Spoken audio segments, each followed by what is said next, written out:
want to bring a couple of guys up here who have got an interesting story to tell. I mentioned there's some guys that have got some big results quickly, accelerated their results. I remember explaining that business development doesn't happen in a linear way, in the same way that technology is happening on a curve like that. That often happens with business as well. It's like there's this groundswell. When you start working on your business, you're putting systems in place. There's lots of little things that you do, ideally in the right areas, in the 80-20 areas. And eventually you get this groundswell and this tsunami effect, and bang, you get a big breakthrough. And I've seen it happen time and time again. It's happened with these guys recently.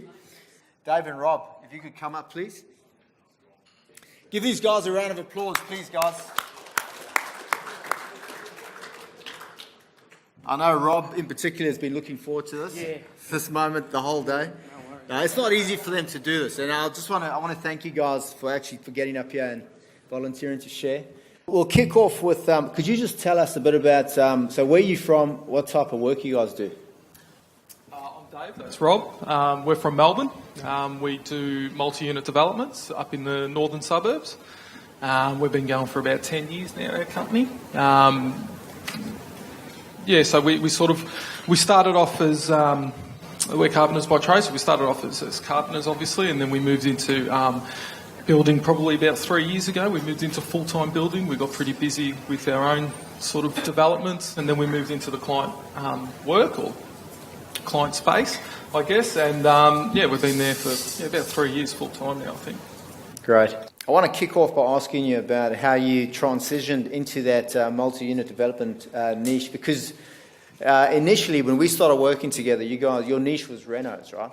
Yeah. And we built up, you had a website, marketing brochure, and I think you had about 8 banners done up, thinking of renovating, and you're driving out or about to drive out, put these banners up on sites, and then tell us what happened from there. Yeah, so we, as I said, while we were carpenters, we were doing our own developments on the side, and they were unit development. So that was sort of the stuff that we knew.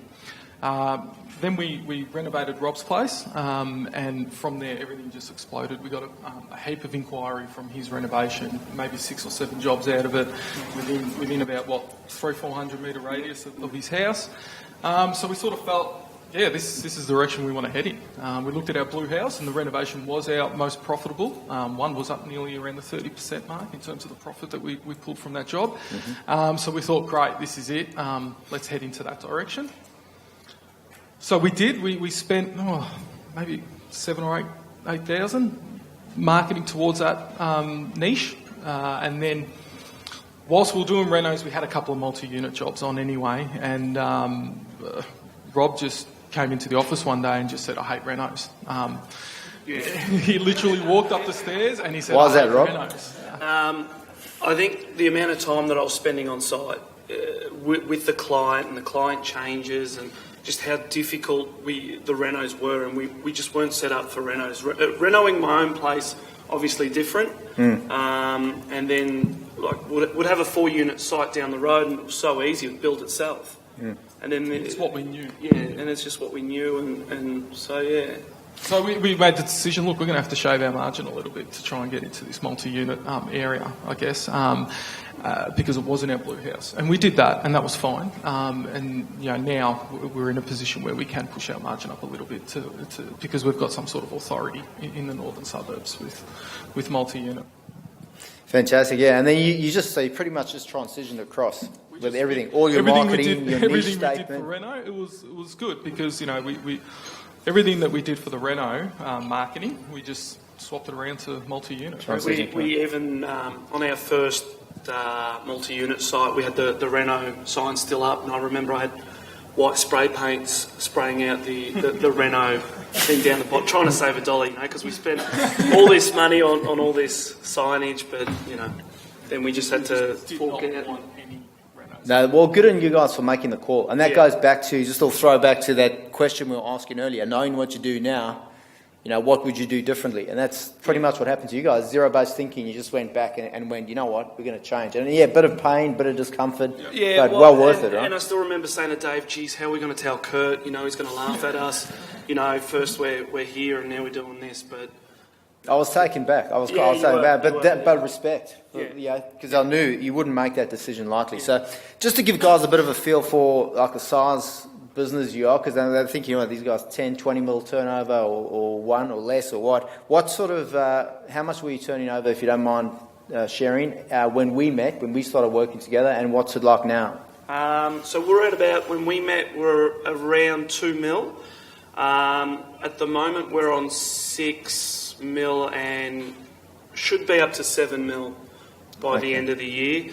And we're aiming for 10 mil for next year. So that's our goal. Beautiful. No, that's great. Just gives people an indication of the sort of the trajectory that you're on. And then beyond that, we were talking about it yesterday, beyond 10, you're looking the following year, where you going? Look, our goals for next year are 10 million by August, and then be in a position where we can up our insurance to 17 million for the year after. 17, yeah. It's interesting though, because when we started working together, you guys you didn't talk like you're on now back then. You didn't really have those aspirations, but I think you've reached a level where you've got the structures and systems in place, like a platform where you can see that that's very possible, right? Well, I mean, we're at breaking point when we come and saw you, so we couldn't see further than a few months down the road, really. Every single one of our clients were difficult. And then, from what we learned from Dwayne, I think 6 months ago, was a light bulb moment when, we created our own problems, which is 100% right. And it was the way we all structured our business, the conversations that we should have had with them, we never had with them, which just caused that friction throughout the whole job. So we're at breaking point. Probably 2 years ago, I think it was. 18 months ago, whenever we met you. That was, like you said, I don't know if we would have thrown in the towel, but I don't know if we would have went much longer. It was uncomfortable. Motivation was down. I was ready to throw in the towel. Dave caught me in tears one day. It was just, really I'm done. I've had it. These clients are just, no one gives a shit. We're treated like shit. We're not making money. So, anyway, that's worked out all right. No, I'm glad it's much better position now. So, people are probably thinking this is great, but give us some specifics. Like, what specifically have you done? Can you take us through some of the specific changes you've made since we started working together? Yeah, so our biggest issue was clients, probably like most. So the pre-construction stuff in our sales process, massive turnaround. So we put in stuff like the inquiry form that Kurt helped us set up. Sales inquiry. Our sales inquiry form was awesome. It filtered out a lot of junk. A lot of our marketing, we spent a lot of money on marketing, which put us in a position where, and I say this all the time, we didn't have to, whore ourselves to every single inquiry that came through. We went from... Were you doing that before? Yeah, definitely. Yeah. Whatever they wanted. Prostituting yourselves out. Basically... Really, as soon as someone came through the door, as soon as that phone rang, we would... leech ourselves on them, really attach ourselves and try and... Real needy. We're really excited. We've got another quote, let's quote it. Their budget was so low. No, let's try and, win the job and massage it and do whatever you could. With this inquiry form, it's just, that with our marketing means we get an inquiry, probably 20 to 25 a month. About 15 to 20 inquiry forms come back. And then we just filter right till we use preliminary agreements for charge for quotes, and that's our last filter. And awesome. I cracked it a couple of months ago when I said to Rob, I don't want a plan come across my desk without an invoice anymore because I'm sick and tired. Yeah, I found it very hard to charge for quotes. I'm always on the back foot because the first thing they were saying to me was, but the other builders aren't charging. Why are you charging? And I was, But yeah, Dave sat me down and he goes, "No, I'm not quoting anything anymore until, you start charging." And so we've done that, and that's another filter. Fantastic. It's the best filter we've got. Yeah. I love it. It's been a big turnaround in a relatively short space of time, from being quite needy to now being, to use your own word, quite arrogant about how you deal with inquiry now. I don't like the word, but it is a bit, you can be a little bit more arrogant. You can turn to the clients that's the word, Jeff. You can turn to clients and they've got 100,000 to do $1 million job and just say, no, I'm not interested, go see someone else. You can, we're pricing up against 4 other builders. Not interested, we're not going to be at that bottom. You're obviously chasing the bottom dollar. So, and you can even be a little bit more assertive in the areas that you want to do, you know, that you want to work in. So we want to try and move out of our area, and our marketing and the level of inquiry that's coming in allows us to pick and choose, you know, the jobs that we want to do, the clients we want to work for. You know, our last filter after the paying for the quote, if we get to that far, would be just a gut feeling between myself and Rob.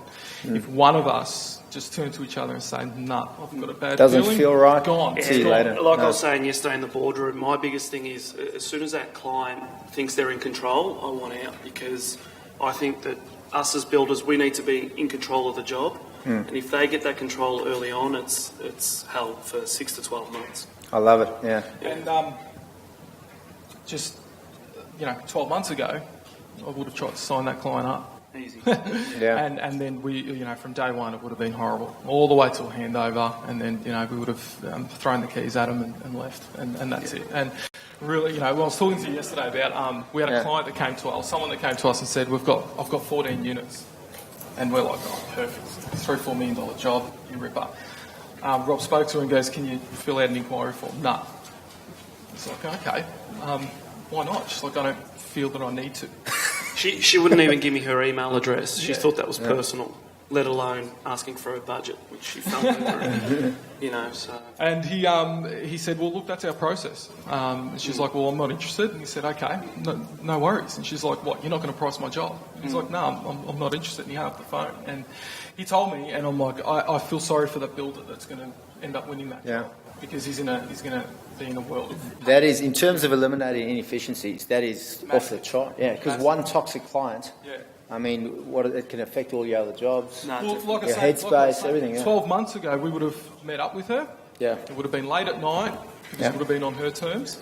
We would have quoted it. We would have been probably $1 million over what her unrealistic budget would have been, and I would have wasted, you know, probably 3-4 weeks quoting it when I would have preferred to probably just stayed home. Yeah, beautiful.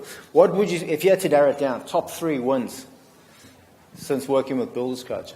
My biggest win was communication.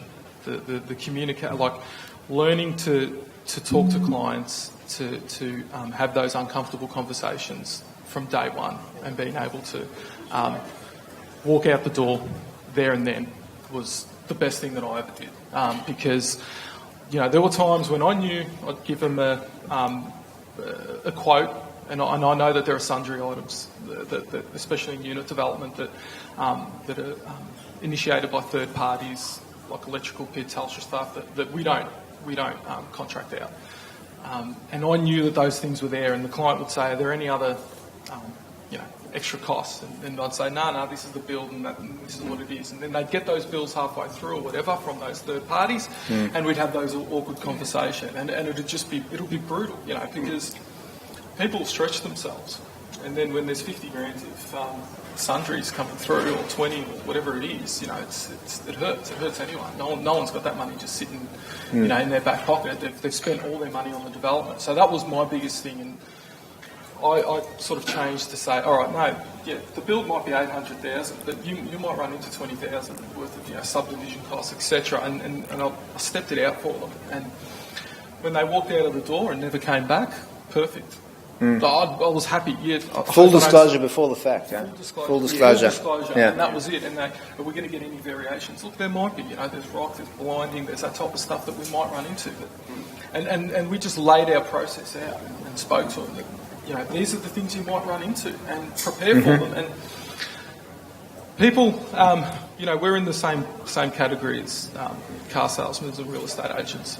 You know, builders are all deceptive and we're all pricks. There's that image, that stigma. Yeah. It's that image. So as soon as you disarm the client by giving them a bit of honesty, half the battle's won. Really, you know. And then they see another builder and he's talking about how you can do it for $10 and overselling, you know, over-promising, under-delivering. Yeah. So that was probably one of the biggest things, our sales process, and then bringing some systems into place, our job scheduling software that we use, our estimating tools that we use.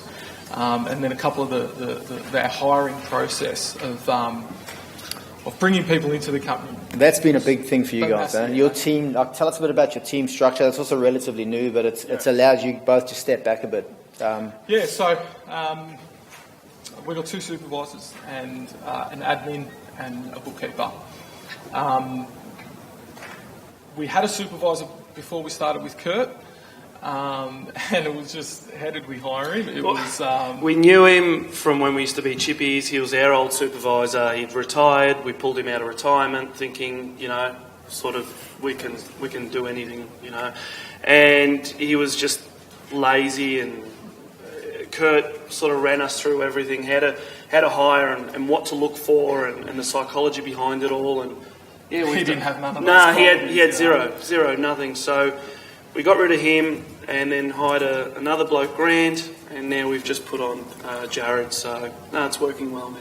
Fantastic. And your office admin lady who worked for a bigger building company, we won't mention who, but she actually brought some new ideas and a new perspective to the company as well. So she came over from a big mob, and she saw me on the phone 24/7, and she's like, "Rob, what are you doing? You shouldn't be on the phone." So I've pulled back from the phone, pulled back from the sites, and just push the clients basically onto the supervisors. She made us believe, she's like, you should only be there for the happy moments, for maybe the frame walkthrough, electrical walkthrough, whatever, and handover.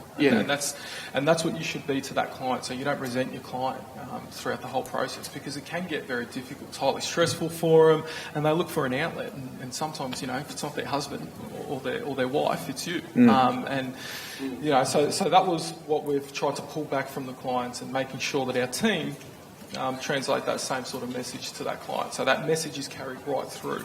So they have an enjoyable experience. And the testimonials we get back from that are fantastic. People want to build again. And that was... She also...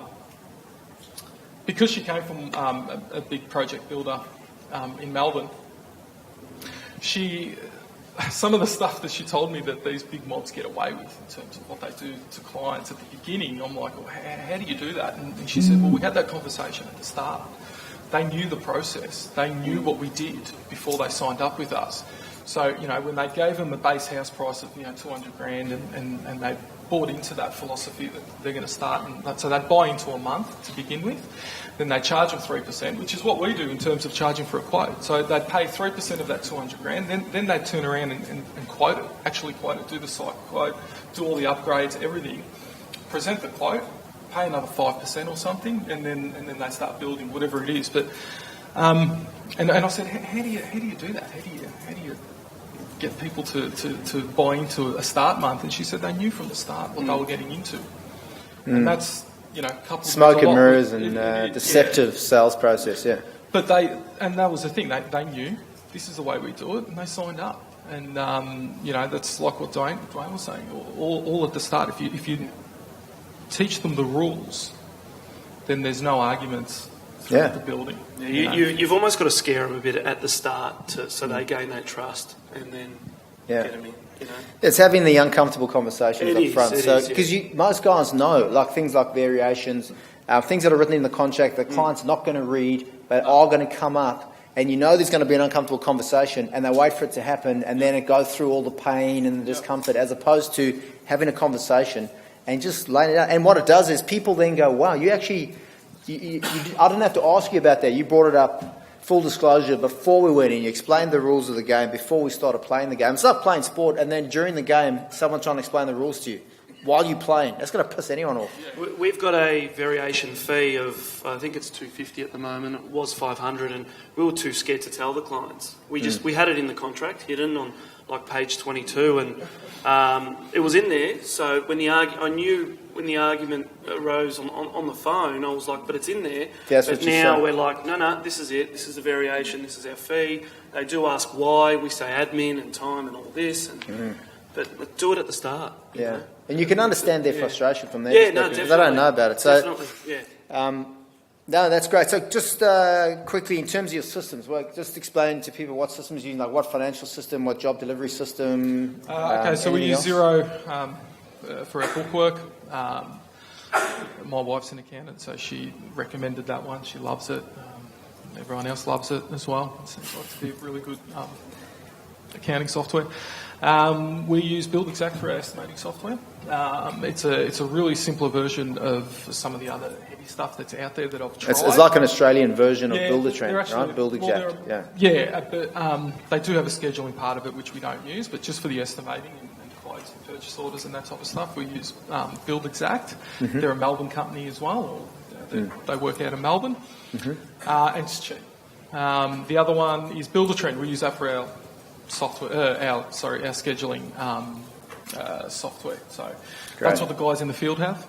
The two supervisors just operate off the iPad with Builder Trend and Google Drive that holds all our files. And then for a CRM we use Insightly, which manages all our customer. Insightly for CRM. For CRM, Okay, we use perfect. Insightly. It links up well with our Gmail and that type of stuff. And Magic. it's a really, really useful tool. That was probably a massive useful tool that we had. Especially for me because I'm shit with names. Someone would call me and then call me back 2 months later and they're like, "Oh, I spoke to you," and I'm like, "Oh, I don't know if I know this Greg from, say, Reservoir, right?" So now this Insightly is great. It holds all your data. It holds everything. It does everything. All the information's in one place. Exactly, and then you click on the last notes. You spoke to this guy. He wants 4 units here, and off we go. This is what our last conversation was. Emails are linked to it as well, and you're just a lot more organised when that phone call comes through. Man, you guys have come a long way, like with your team, your systems development. What's been the most challenging thing for you guys? Because like some of the conversations we've had, it's been like, I'm over this, and now I know you're in a better space. It's exciting, right? You guys are really in a good place now. But what's been the most difficult thing for you to get through? Because some people are, maybe 6 months behind where you guys are now. Yeah. The hardest part was raising your margin, charging for quotes. Those concepts were so foreign to us. I saw some seminars that you did a couple of years ago and turned off the computer and, this guy's an idiot, charging for quotes. Like, seriously, it's so foreign when you first hear of it. I never said that about you. Yeah, you never told me you thought that, man. It's all coming out on stage. That's a bit weird. So that was that was the hardest thing to implement because we didn't believe in it. And if you don't believe in it... So that's a headspace thing, right? It literally is. Yeah. And that could be an inefficiency, is your own set of beliefs. Yeah. Old school beliefs and headspace around, around pricing. Yeah, all right, you're going to miss out on jobs that you may have won if you do a free quote, but times that by all those free quotes you do that gets thrown in the bin from the client because it's too expensive or for whatever reason, and far outweighs the time you spend actually doing a quote. And that was one of the biggest things. That was one of our biggest challenges. And also hiring and managing staff. Being ex-carpenters, we only ever had apprentices, and as long as they showed up, that was good enough, really. So that's all we had in terms of knowing how to manage staff and how to be a little bit more sort of professional rather than being that sort of tradesman, come out from that tradesman sort of... Especially for me, because I ran the sites, so it was very hard for me to sort of adjust from the sites and your bad language on sites with trades and effing this and this, bang, bang, bang, and then you're in the office all of a sudden and you're answering calls and you're talking to clients and you've got to just change the way you act and be professional. Yeah. I appreciate you doing that here on stage today as well. Thank you. You're a good man. Don't listen to what Dave says about you. Okay, no, I'll try and block that out. But just last question, what's the end game for you guys? Well, the end game is we've got 17 years left of our career, I guess. We're looking at retiring at 50 and either selling the business or... Retiring at 50? How old are you now? I'm 33, Rob's 34. Yeah, okay. So we want to sell the business, basically, or pass it down maybe to Rob's kids for a hefty fee. I'll get my share. And, so that's what we're setting up for. Awesome. Building is all we know. I've come from a family of tradesmen as well, so that's what we're going to aim towards, and then give it away at 50 would be awesome. Fantastic, guys. Thank you so much for coming up here. I really appreciate it. It's a pleasure working with you as well.